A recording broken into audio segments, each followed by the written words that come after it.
এই গল্পটা প্রত্যেকটা মানুষের সাথে মিলবে, কারণ এই সময়টা একটা সময় আমরা সবাই পার করে এসেছি। তাই সবার কাছে অনুরোধ রইল গল্পটা মনোযোগ দিয়ে শোনার জন্য। সেদিন জীবনে প্রথমবার নিজেকে নিজের কাছে খুব গুরুত্বপূর্ণ মনে হয়েছিল। তখন আমার বয়স 7 বছর। আমাদের বাড়িতে আমাদের ফুফু বাড়ি থেকে দুঃসম্পর্কের কিছু আত্মীয় আসে। বাড়িতে কেউ না থাকায় বিপদে পড়ে মা আমাকেই বলে যে বাজার থেকে 10 টাকার মশলা নিয়ে আয়। বাজারে একটা দোকান ছিল, সেই দোকানটা আমাদের পরিচিত ছিল। আমি দাদা বলে ডাকতাম, সবসময় মায়ের সাথে যেতাম।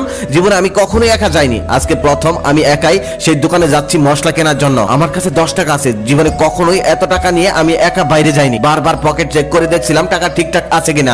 আর মনে মনে ভাবছিলাম এই বুঝি বিকেল বেলা কোনো বন্ধুর সাথে দেখা হবে আর আমি তাকে জোর গলায় বলবো এই দেখ আমার কাছে 10 টাকা আছে। আর 10 টাকা নিয়ে আমি একাই বাড়ি থেকে বের হয়েছি মশলা কিনে, তারপর আবার বাড়ি যাব। দেখছিস আমি তোদের সবার আগে বড় হয়ে গেছি। কিন্তু না, সেদিন আমার কোনো বন্ধুর সাথে আর দেখা হলো না। তারপর দাদার দোকানে চলে গেলাম। সেখানে যাওয়ার পর দাদা আমাকে মশলা দিল। দাদার বয়স এখন 45 বছর। দাদা একা একা দোকান করতে পারে না, তাই তার ছোট ছেলেকে নিয়ে এসেছে দোকান সামলানোর জন্য, তাকে সাহায্য করার জন্য। বাস স্ট্যান্ডে আছে এক পরিচিত লন্ডি উজ্জ্বল আঙ্কেলের দোকান। সেই আঙ্কেলের দোকানে গেলে কখনোই টাকা নিয়ে যাওয়া লাগতো না। সবসময় মুখ দেখে কাপড় গুনে গুনে রেখে দিত, আবার মুখ দেখেই কাপড় গুনে গুনে ফেরত দিত।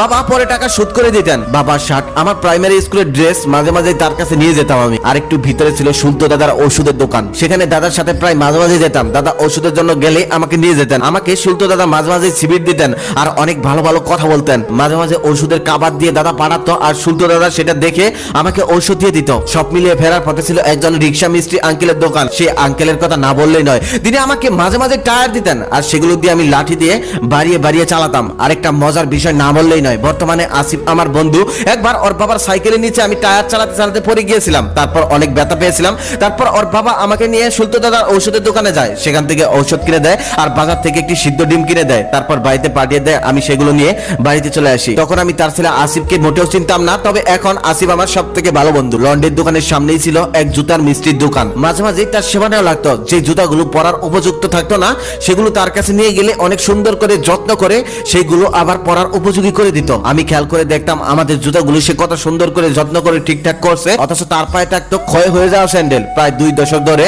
সে আমাদেরই কারো পরিত্যক্ত জুতা পায়ে দিয়ে ঘুরে বেড়াচ্ছে। এখন আর পালিশের বক্সটা নিয়ে সে আগের মতো হাঁটাচলা করতে পারে না। দেখেই বোঝা যায় তার অনেকটা কষ্ট হয়, কারণ এখন তার অনেক বয়স হয়ে গেছে। আমি জানি ওই রাস্তার পাশে একদিন গেলে ওই মুদি দোকানদার দাদাকে আর পাওয়া যাবে না। পাওয়া যাবে না সেই সুলতো দাদার ঔষধের দোকানকে, পাওয়া যাবে না সেই অসাধারণ স্মৃতিযুক্ত লন্ডির আঙ্কেলকে যে কিনা মুখ দেখে দেখেই কাপড় রেখে দিত আবার মুখ দেখেই কাপড় ফিরিয়ে দিত। পাওয়া যাবে না সেই রিক্সার মিস্ত্রিকে যে কিনা আমাকে মাঝে মাঝে টায়ার দিতেন। কত খেলা করতাম সেই টায়ার গুলো নিয়ে। জুতার মেকার আঙ্কেল কেউ আর পাওয়া যাবে না। ওই জায়গায় হয়তো অন্য কেউ বসবে, না হলে ওই দোকানই থাকবে না, না হলে অনেক বড় মার্কেট হয়ে যাবে। একটা সময় পর হয়তো ওই জায়গায় গেলে আর ওই জায়গাটাও চেনা যাবে না। থাকবে না সেই মানুষগুলো, যে মানুষগুলো একটা সময় এই শহরের দোকান করতো। আমরা যখন বড় হই তখন আশেপাশে সবকিছু নিয়েই বড় হই। অনেকের নামও জানা হয় না, শুধু প্রয়োজনটাই নেওয়া হয়।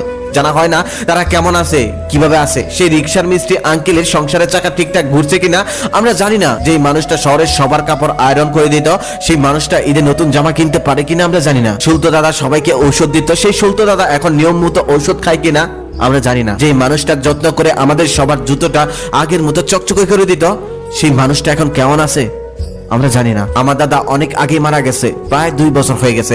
মানুষ নীরবে আসে আবার নীরবেই চলে যায়। আমাদের কারো গল্পের নায়ক হয়তো তারা হয় না, তবে তারাও কারো না কারো গল্পের নায়ক হয়। সিনেমার নায়ক সবকিছুতে জিতে যায়, এক গানের মধ্যেই 1000টা পোশাক পাল্টায়। অনেক বুদ্ধি থাকে, অনেক স্মৃতি শক্তি থাকে, অনেক শক্তি থাকে তাদের। তবে বাস্তব জীবনের এই নায়কগুলো বছরের পর বছর একই পাঞ্জাবি আর একই লুঙ্গি পরে কাটিয়ে দেয়। প্রতিদিন তাদের স্বপ্ন একটাই, আজকে একটু আগের থেকে বেশি বিক্রি হবে। কোনোদিন হয়, আবার কোনোদিন হয় না, আবার কোনোদিন বাকি চলে যায়, আবার কোনোদিন সেই বাকির টাকাটাও তারা তুলতে পারে না। এভাবেই করতে করতে একটা সময় পর তারা হারিয়ে যায়, তাদেরকে আর পাওয়া যায় না।